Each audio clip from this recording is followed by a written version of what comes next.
kind of that. So I think I'll go ahead and introduce our panelists. So we have Charmaine and Jasmine, if you want to say hi.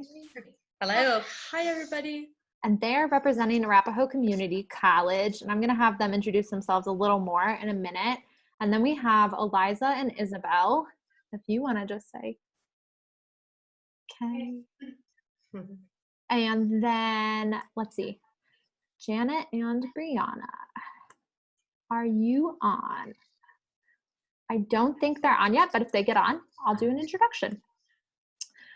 So I think that's everything that we have in terms of housekeeping.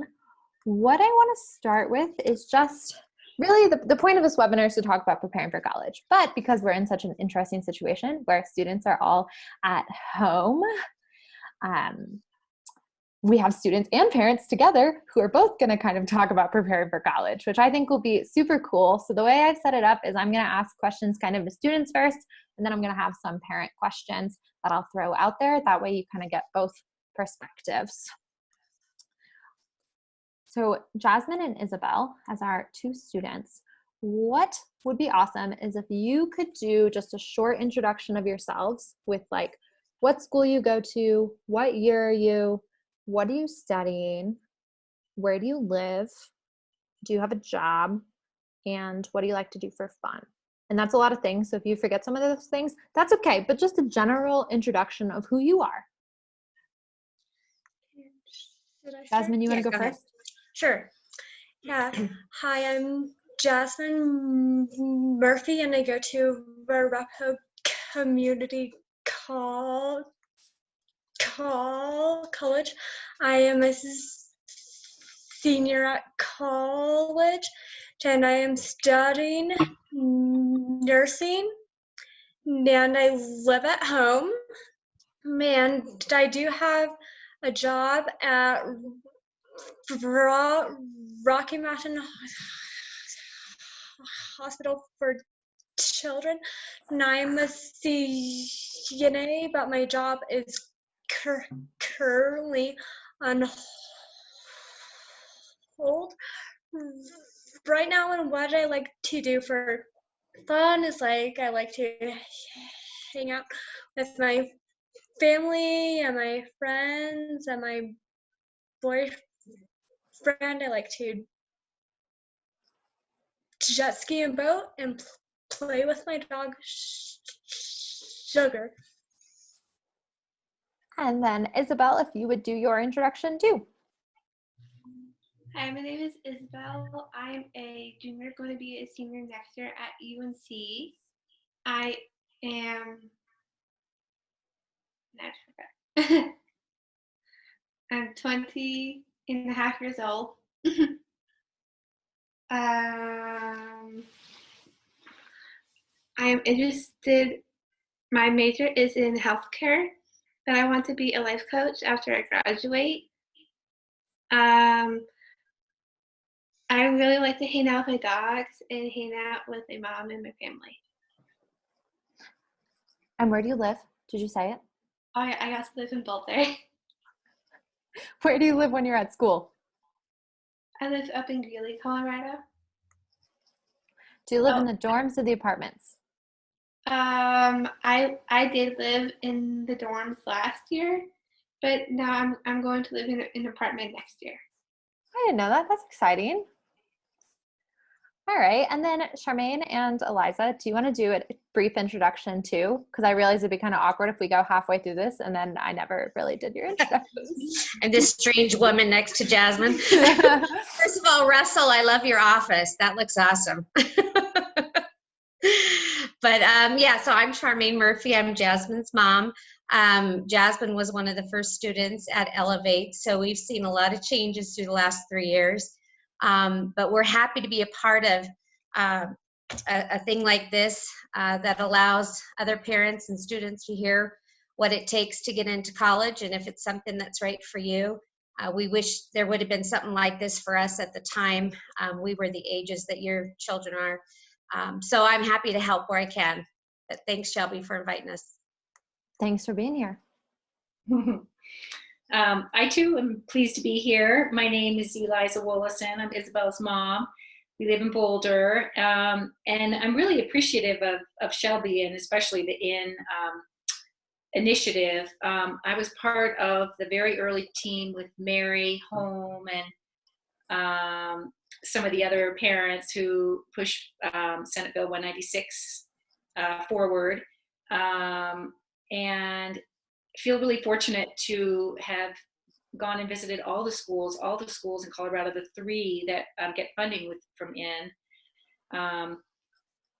are all just so stellar, and we were so impressed with all 3 of them when we went and saw all 3 of them. All 3 of the schools seem to have such like distinct strengths. So I'm really, just as kind of an aside, also really looking forward to hearing a little bit more about IN. And I know that Colorado currently has inclusive education in 3 universities, but I'd like to hear more about plans to move forward and expansion and what the initiative looks like now as well. I know that that's a little bit of an aside, but I'd love to hear.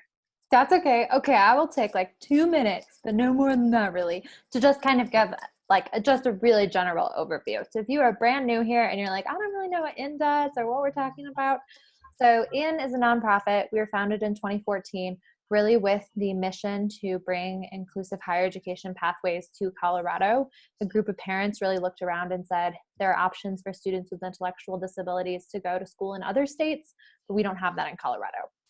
And a lot of that comes down to admission criteria at universities, and then students not having access to modifications. So your students who use things like having maybe shortened assignments or different tests, just your different modifications that you might have aren't usually available in college. And so inclusive higher education offers alternate pathways to enrollment. Students don't need the SAT or ACT. They don't need a specific GPA. And it also focuses on providing supports in a variety of domains, such as academics, but also in terms of careers with helping students get jobs, in terms of independent living with having those options to live in dorms and things. There's peer mentors who provide a lot of the support to students, or just other college students. And you might hear about peer mentors as we go today. And IN, really, we're just a nonprofit. I don't know if just is the right word, but we are a nonprofit. It is Tracy and myself, and we have a board of directors.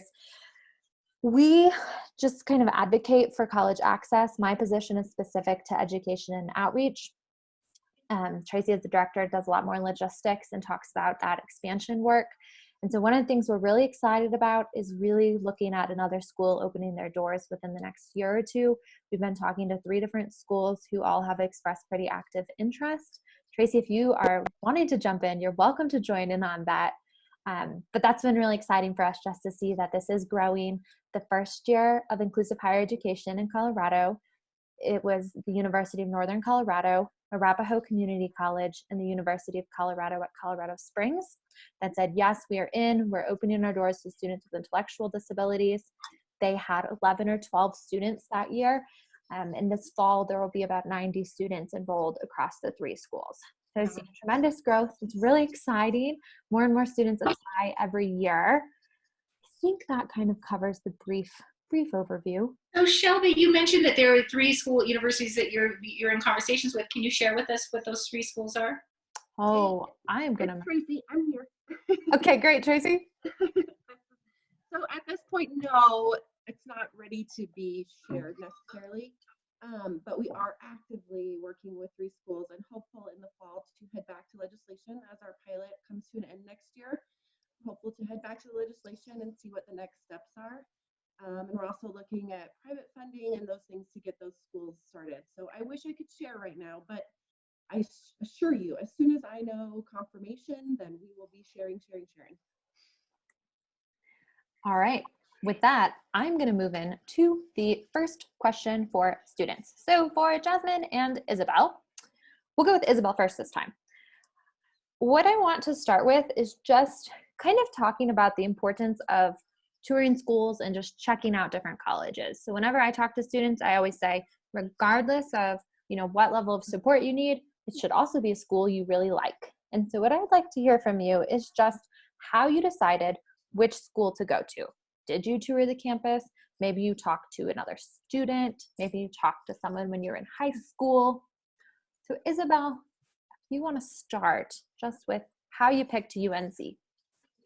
Well, I remember like when I was like a senior in high school, I toured all three of the colleges, and I was really fond in going to UNC because I really learned more about like being more out there, again, not being too far away from home, and learning the responsibilities of not being at home and still have that, system that you still have from college and have that system built. Mm-hmm. Yes.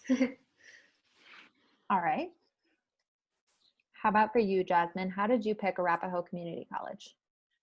I picked Rapaho Community College because I toured there in 2016, and I liked how the campus was small and very accessible from my house to transport over there. And I really liked how it's close to my house and how small the class sizes are, and how the professors really get to know you one-on-one. And I didn't talk to any student at the time because this opportunity did not exist. Okay, I have a follow-up question. What would your advice be for a student who is looking at colleges? What actions should they take? They should learn how to use self-advocacy, and they should also learn social cues and learn how to use the student access services so that you can get your modification, accommodation letter, so that you can also get your notes for the exams and get extra time on your test as well. Mm-hmm. Isabel, what do you think? If a student was interested in University of Northern Colorado, what would be something helpful for them to do to learn more about UNC? Well, learning more about self-advocacy as well as moving forward to what they want to do after they graduate from high school. It is not just, going through employment or doing that. Going through higher education is good experience for a lot of people. So like having that opportunity for people that want to go to higher education, because they may not have that opportunity. They may not want that opportunity, or it's really it's like their experience what they want to do. Mm-hmm. All right. I think that when we looked at the campuses, and I think that they all, like I mentioned, had such different strengths. For Arapaho, it seems like one of the strengths is really that it's a campus that if you live close by, you can go. I don't think they have boarding there, right? Mm-hmm. Yeah. And Correct. Yeah. University of Colorado Springs actually didn't have boarding. It wasn't an option for Isabel to have lived in a dorm her freshman year at Colorado Springs. I think that's changed. Mm-hmm. They have students who live in apartments now. Okay, and so UNC was the only, Isabel, we talked to this family just about the strength of and how much you learn just by living in the dorm. So that was kind of an important piece to us. That even has become more clear during the pandemic, what a benefit that is, and how much you learn just about living independently in the dorm, by living in the dorm. You just get so much out of it if you're a kid with intellectual disabilities living in the dorm and living independently. Yeah.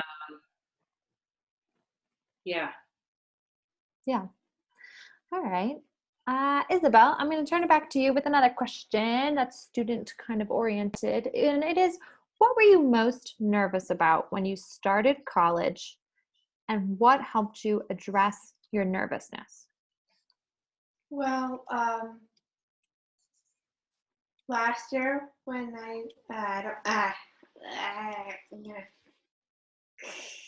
Like your freshman year, what were you most nervous about when you very first came to college? I'm a bit nervous about time management and how I would manage my time and how to get to like the classes where I need to be, and having that time where you can just keep a good balance, like in between homework and being social with friends, as well as being in your room just relaxing. And what is, oh, go ahead. Having that opportunity to really, go out into the community and feel more involved. And yeah. What helped you get used to time management in college? Talking to other people, like finding other like opportunities like at UNC, and making a schedule, making a to-do list of things I need to do to manage my time better. Talking to like mentors that are in my program as well. I can also have strategies for me to get some help with, like the things to learn about time management. At the beginning of the semester, I felt more into a good routine of doing things out in my community, and I really built upon that my freshman year too. So what are some of those strategies peer mentors have recommended for time management? Like making a to-do list of things you need to do in the day, doing more things outside, like being more social outside, and being more involved around the campus. Nice. What are some of your favorite things you're involved in? I'm involved in a Christian group at UNC. I really like that because my roommate was part of that too as well, and because I went to some of their events and stuff like that, and I felt like more involved in that, and it's really, really fun. Nice. All right, Jasmine, I'm turning it back to you with the same question. What were you most nervous about when you started college, and what helped you address your nervousness? I was most nervous about like knowing how to get to my college campus, and my exams, but the more independent I got, the less nervous I became.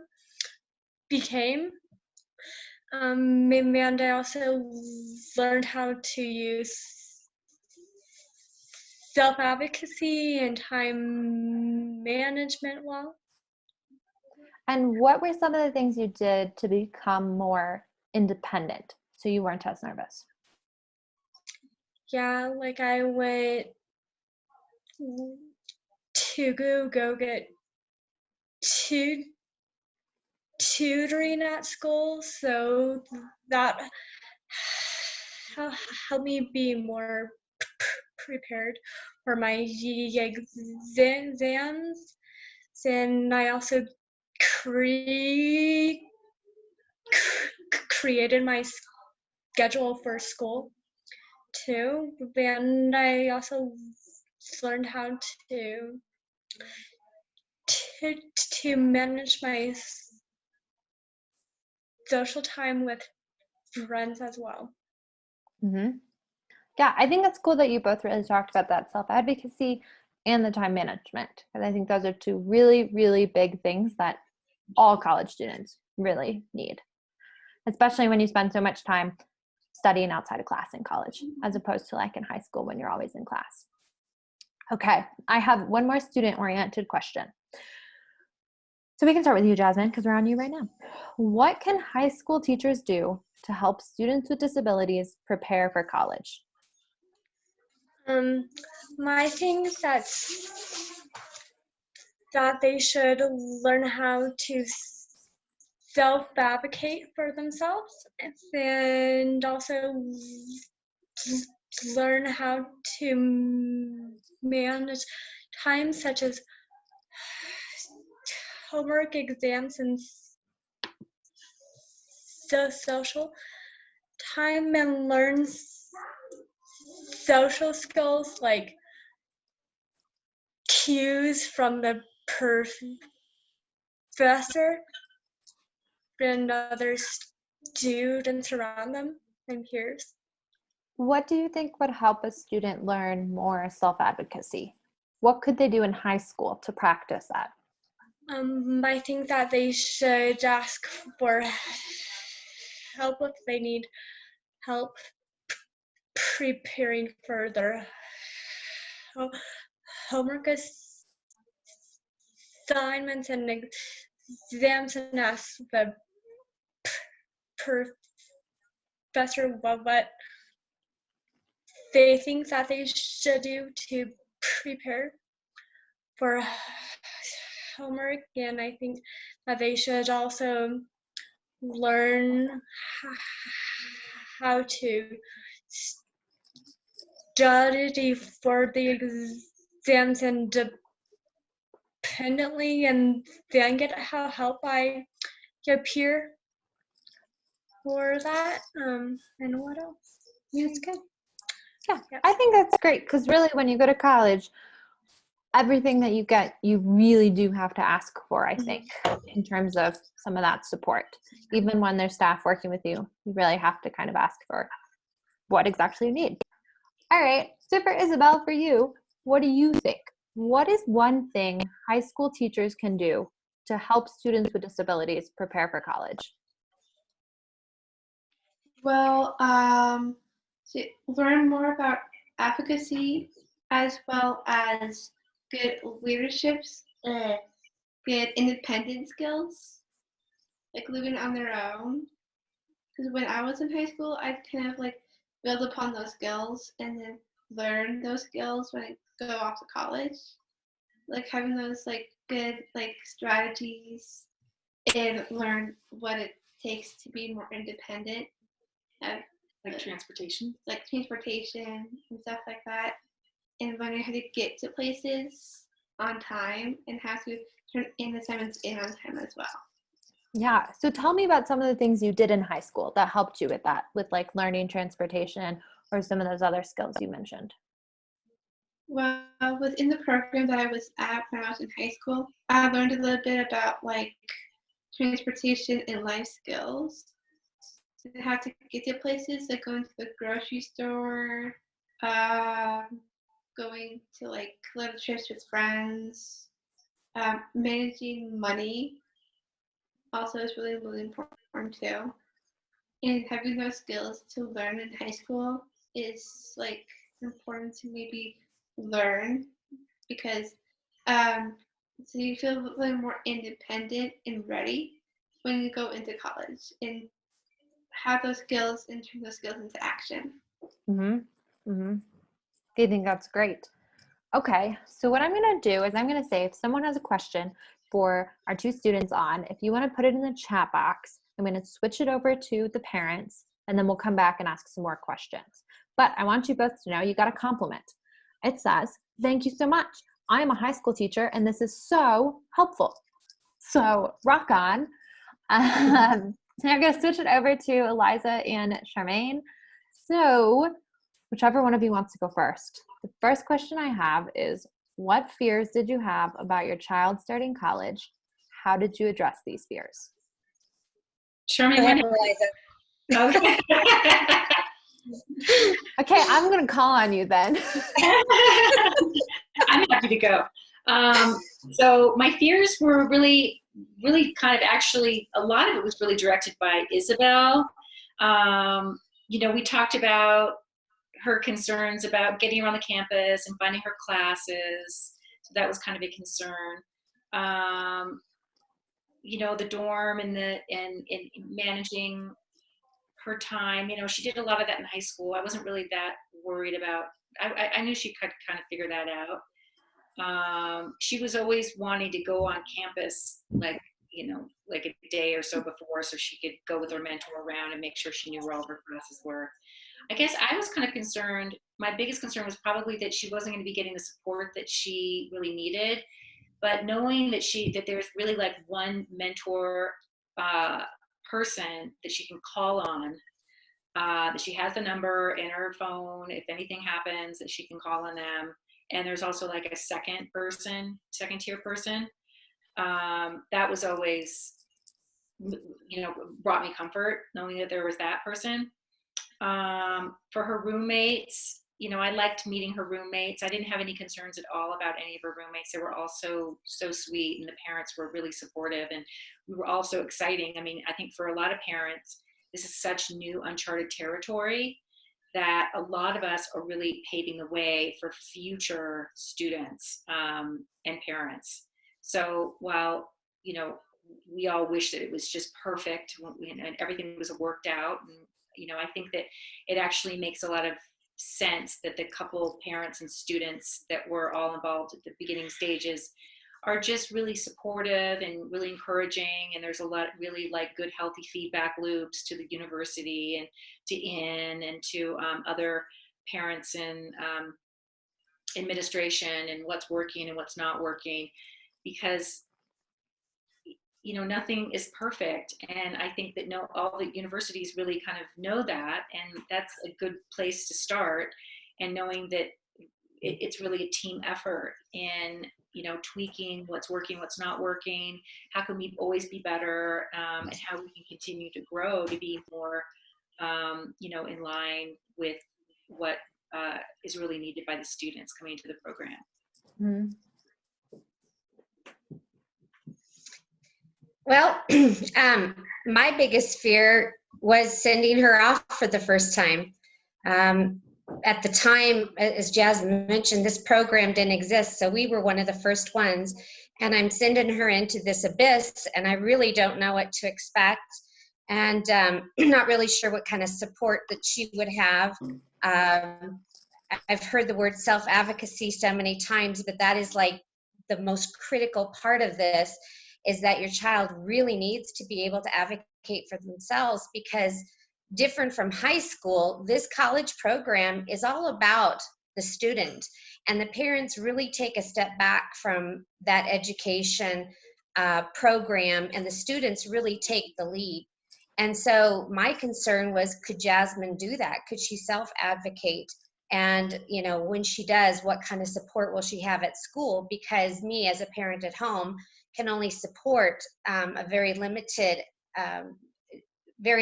support from home, which is still necessary, in my opinion, from parents. But it's so different than high school, so very different. So just kind of the unknown was just so scary. But it is truly amazing over the course of 3 years how this particular young lady has transformed. And it is all thanks to the M program. They have really helped her become quite an independent young woman. And I think a lot of parents would be surprised what your kids can do when you let them go and let them kind of navigate their way. Yeah, so kind of as a follow-up to that, what were some of your hopes and dreams related to Jasmine going to college? The biggest one was just independence. We're coming out of high school. We're not really sure what the next step is. And honestly, at the time, I felt there were very limited opportunities for her. And this program kind of fell in our lap, and I thought, sounds too good to be true. But it was great. It, like I said, it opened up a whole new world to her and to us. And my dream, of course, was to have that independence. I think most parents of kids with disabilities hope their kids can achieve that potential to be as independent as they can be. And Jasmine learned how to work public transportation. She lives at home, but she learned how to get on the bus, transfer to the light rail, and then turn around and come back home. And she does that on her own. And at the time, that was such a scary thing for me to send her off in the world by herself. But there was a program there called the VIA. They were recommended through ACC. Work with Jasmine for about 2 months, and now she goes everywhere. I never have a problem with her getting on public transportation and going anywhere. She is able to read schedules. She's able to figure out, how to get from point A to point B. The independence is really awesome. So my dream is being fulfilled in that way for sure. Mm-hmm, mm-hmm. And I'll just put in a plug. If you are a parent out there, VIA, they're still doing transit training, and they serve all of the Denver area up into the Boulder area. And you don't need a lot of documentation. I think they'll come even right to your house and really help you figure out what is like the closest public transit you can use and really work one-on-one with folks for that. It's a great option. All right, so Eliza, then for you, will you also tell us a little bit about the hopes and dreams that you had related to Isabel going to college? Yeah. First, Shelby, I need the number of the VIA. So if you could send it to me, that'd be great. Mm-hmm. I know that we've tried to connect with them, but I think just the person that you have there that we can talk to, that'd be great. As far as hopes and dreams, I think actually, the early stages of a lot of the parents like Beth, myself, Mary, a lot of us, our kids were asking about university.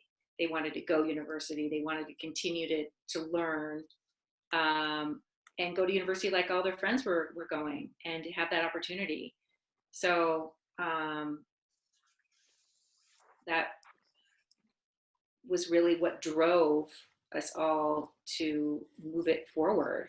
And I think for a lot of parents, like I mentioned, this is really uncharted territory. So it's a lot of parents who are really helping to form what this is and how we could, really do it right. I mean, there's enough models in other states that we can learn from, and how can we really be effective in doing this. So. Mm-hmm. And I think that's something I hear the most too, is that it really comes from students saying, I want to go to college, and then parents saying, okay, how can we make that happen, even if it's not exactly clear how to do that. And so I think that's great. And so I know from IN, we're always so appreciative to have parents. And that's why I'm really excited to have this webinar too, to get that parent input. Okay, my next question then is, how do you balance allowing your student to be independent and still keeping in touch? And so I know with Isabel living in the dorms, that looks different than with Jasmine living at home. But I think that there's probably some communication changes for both of you that have kind of happened around that independence. Well, I think, and a common thread of thinking is, you have to let them go, and you have to allow them to do their part in navigating their journey. And so as much as you want to stay plugged in, and you need to, it looks very different than before, when you're kind of directly talking with the teachers, or you're sitting in the IEP meetings. Now it's the students who are driving their days and driving their programs and driving their schedule. And so staying in touch with Jasmine probably a little easier for me than Eliza because Jasmine does live at home here, so I'm able to plug in with her every day and kind of check in.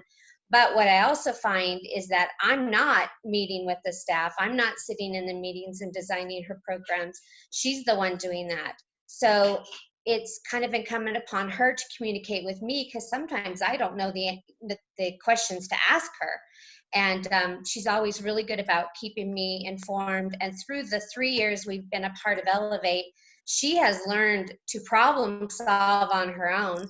And half the time I don't even know when she's met a challenge because she will have worked it out with the Elevate staff at ACC or with her professor directly, which just amazes me.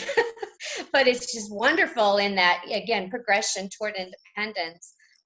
So, you know, staying in touch with her is really more about her communicating with me than it is about me asking her pointed questions. Mm-hmm. And I think that's a great point because sometimes I'll get questions from parents about if my student goes to college, am I going to have to help them do their homework every single night? And I always say, I hope that's not what happens. I hope that your student is using the tutoring center and using those services and really advocating for what they need so that the parent is not also going to college. And I think you make a super good point, Shelby, because I think there's a tendency for us parents who have been very supportive of our kids to kind of help them and help them with their homework and help them through all that. But really, this is their experience, and you're doing them a disservice if you step in and you do their homework with them or for them. They really need to do that themselves. And I know Jasmine, with what she has done, she has actually surprised me with what her capabilities are, because I never really knew, I don't think. And so when she's out there on her own, you can really see she steps up. And her abilities now, I would have never believed if somebody had told me 3 years ago, your child would be working as a CNA at Rocky Mountain Hospital for Children. I would have thought, you know, yeah, that's shooting for the moon, but she's doing it. And it's pretty cool. Mm-hmm. Mm-hmm. Yeah. All right. Yeah, I agree with both of you. You know, I think that this is an opportunity for parents to really trust in the high school experience, that they've given them the tools that they need in order to thrive in an environment like this and to have the independence. And also, it is for parents who not only have the trust in their kid, but also are okay with their kid making their own choices. And they're not always going to be the same choices that we make, that they are going to learn from their own mistakes. And that's good. And, the first year there were, fits and starts, and that's okay. That's natural. So I just really strongly believe in not clinging too fiercely to our own and our own children, and that really what we find is that when we give up, ownership over a person, that not only do we grow, but also the community really grows around supporting your child in ways that you would never even expect. So, for example, Isabel made some choices her freshman year, just around, and learned a lot of lessons around how to be healthy, and making some choices that she made and that's just learning, right? It's all learning. And the second year, her sophomore year, she decided to join the swim team. She was really involved in the swim team at Boulder High, and she looked into joining the swim team at UNC, and they included her. And they went on a trip they all got in a van and went to this big swim meet in Utah, and she figured out the budget and what she needed to do to get there and buy the stuff that she needed to get and participate in the hotel room. And you have to just let go and just trust in the universe, and that the world is a kind place, I think.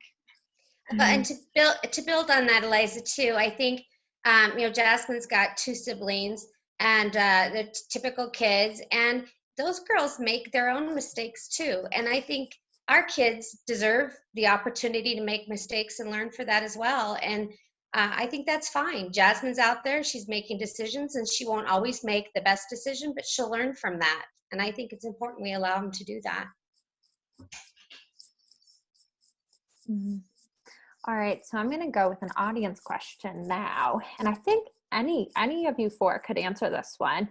So depending how you're feeling.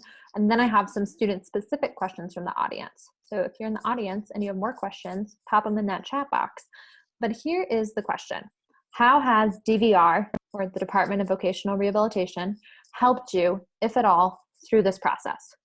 And if you want to expand on that and talk about maybe anything else that, like any other agencies or something that's helped, I think that could be something helpful for folks to hear.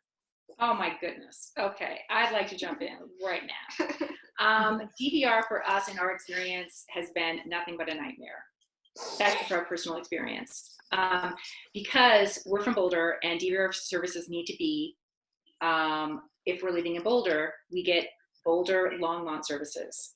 Well, because she lives 9 months out of the year in Greeley, ultimately the DVR would be in Greeley, Weld County.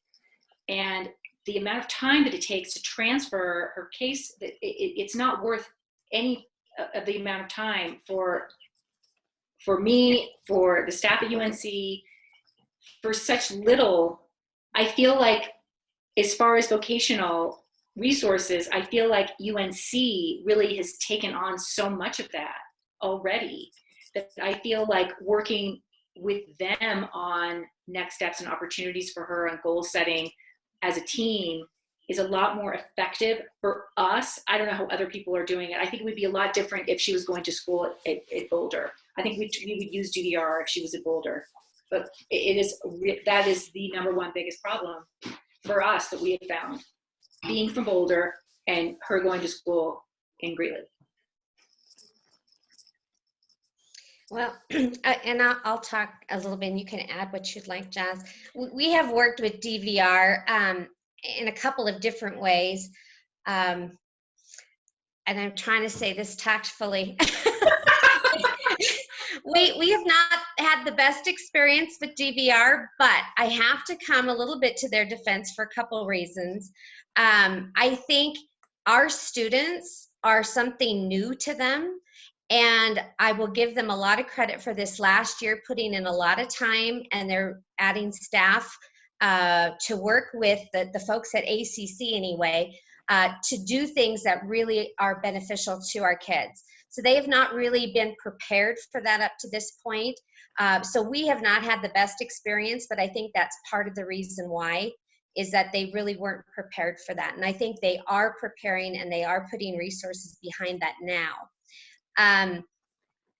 DVR for us has really been very good in helping us with tuition assistance and help financially in that way. They've been really great that way.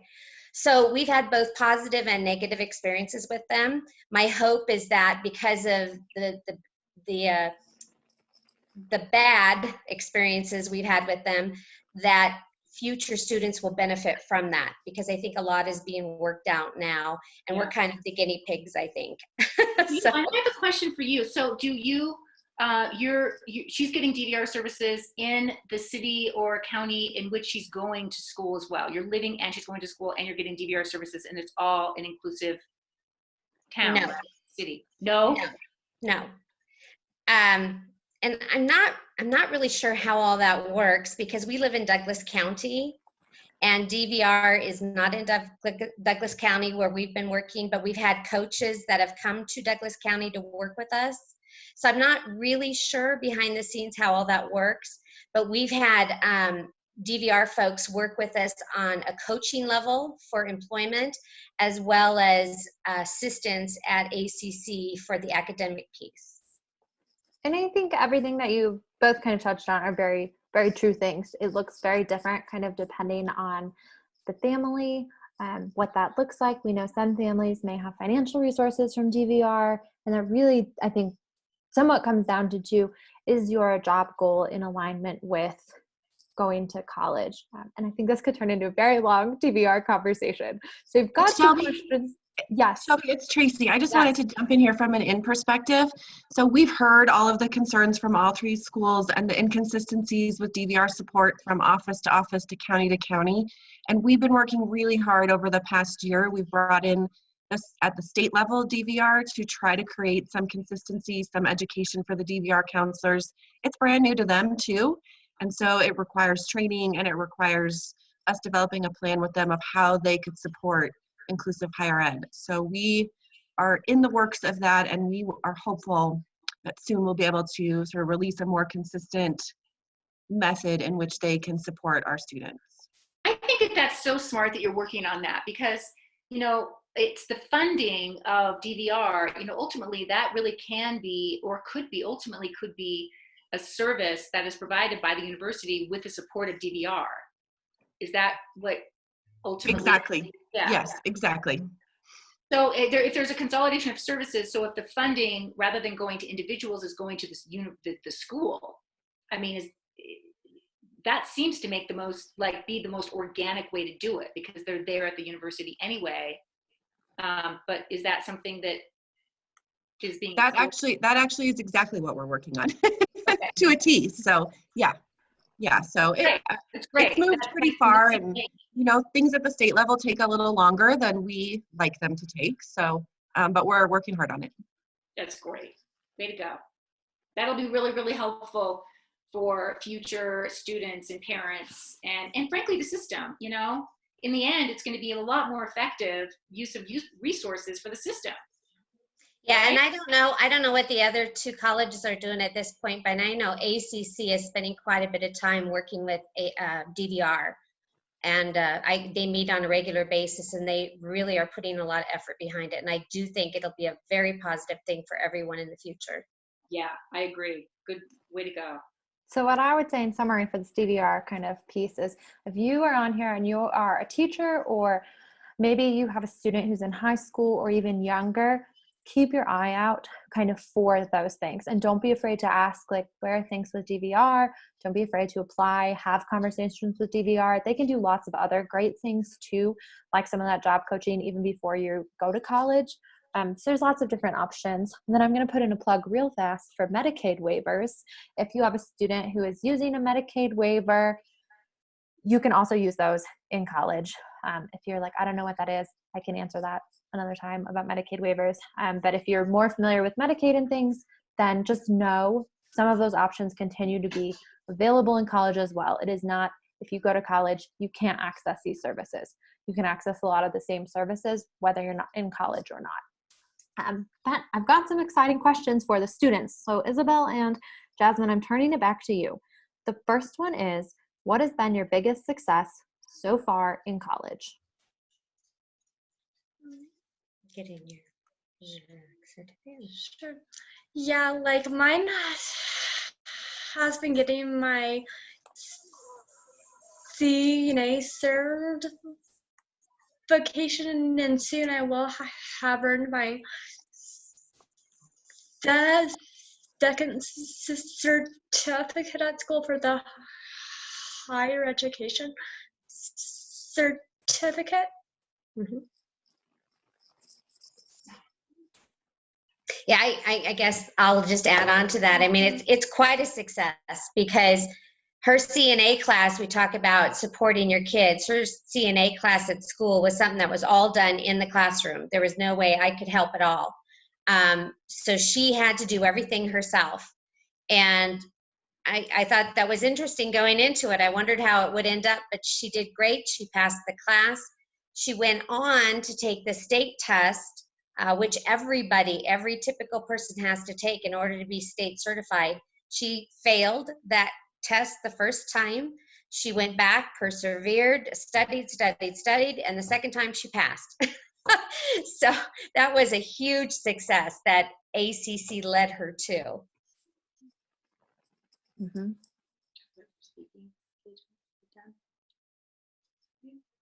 And Isabel, how about your greatest success in college? I would say my self-advocacy. has really built upon where I was my freshman year to where I am today. I really learned more about my speech and like be more straightforward to where I want to go, and how I will get there after I graduate. And yeah. Okay.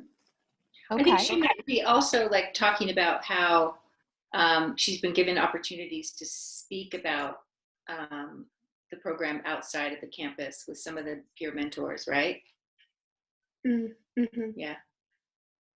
Do you want to say anything about Youth Leadership Forum? They have like different opportunities and stuff. So like, because some like last year I had the opportunity to talk a little bit too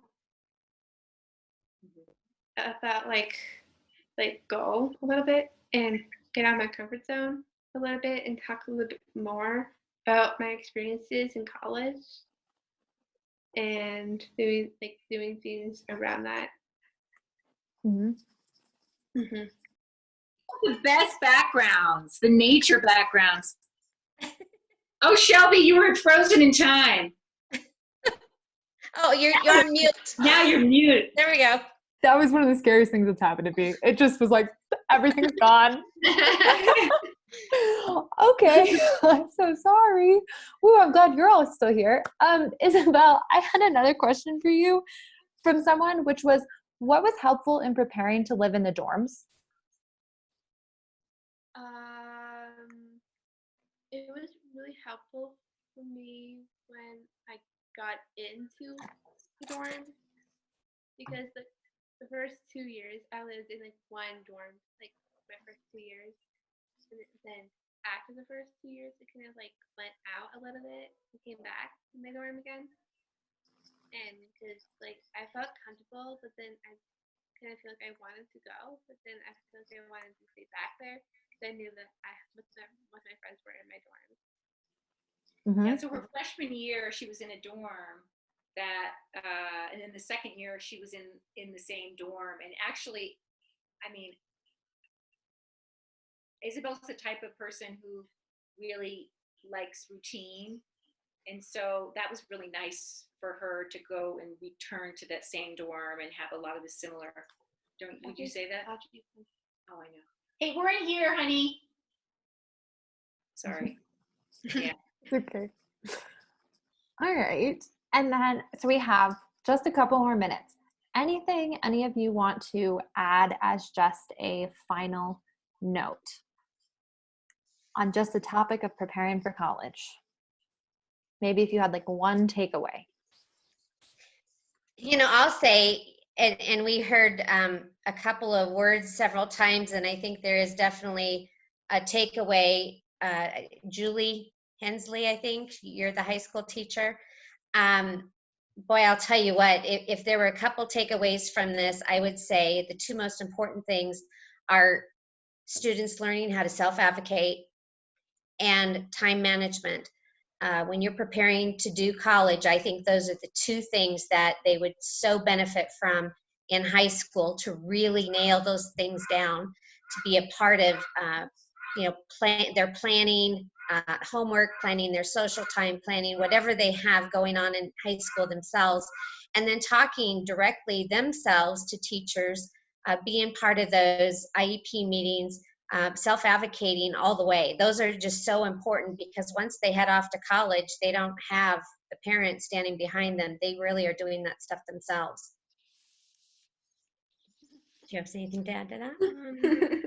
Yeah, like, and I would say you also make sure that they know how to like use Google Maps to get to your location or school, and also learning how to use public transportation is a big key. I agree with all those 3 points. I'd say that those are the top three things to focus on in high school to really allow you to succeed after high school, right? Money management, I think as kind of part of organization, money management, time planning, transportation. Advocacy. Those things are really important. Just really not. You like, sometimes it's overwhelming. You have so many people that you can go to, and to be able to just have one or two key people that you can always go to ask for their help, ask for their support, have them on your phone, and you don't need a zillion people. You just need one and one backup. Awesome. All right. Well, thank you all so much for getting on. This has been so exciting. I know these are very tough times, but I'm so excited that we all actually got to be together virtually, because this is always a little harder when everyone's at school and all over the place and busy with schedules. So thank you so much for getting on and sharing. If you are